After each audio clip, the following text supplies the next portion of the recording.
भाजप विरुद्ध काँग्रेस असा थेट सामना होईल असेच सगळे चित्र आहे। तुम्ही देखील आता 4 दिवस नागपूरमध्ये तळ ठोकून आहात, कशा पद्धतीने भाजपचं नियोजन? मला असं वाटतं की विदर्भामध्ये आणि आता पहिल्या टप्प्यात पूर्व विदर्भातल्या जागांवर या ठिकाणी निवडणुका होत आहेत। मोठ्या प्रमाणात भारतीय जनता पक्षाला अनुकूलता दिसते आहे।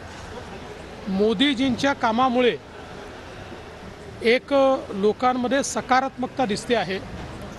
नागपूरमध्ये नितीनजी गडकरी यांच्यासारखा एक दिग्गज उमेदवार पुन्हा एकदा ते मैदानात आहेत।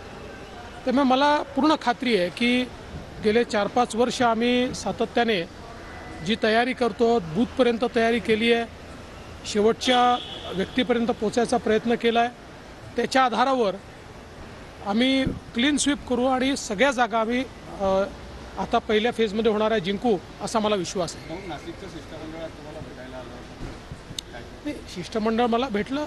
साहजिक आमचा पक्ष तिथे मोठा आहे। आमच्या पक्षाचे 3 आमदार आहेत, 101 नगरसेवक आमचे जवळपास त्या ठिकाणी आहे। बूथपर्यंतची रचना आहे, त्यामुळे त्यांनाही असं वाटतं की आपल्याला लढायला मिळालं पाहिजे। असं वाटणं काही वाईट नाही आहे, ते स्वाभाविकच आहे।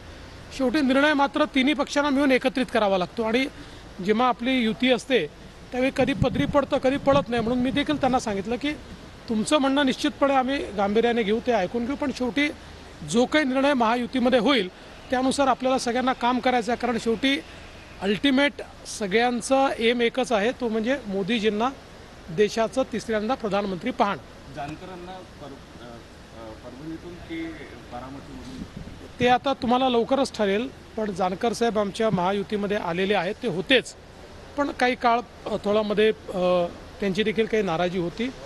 त्यांच्याशी चर्चा होऊन ते पुन्हा महायुतीमध्ये आले आहेत। एक जागा त्यांना देण्याचा निर्णय आम्ही घेतलेला आहे। लवकर चर्चा करून त्याबद्दल निर्णय बाकीचा करू।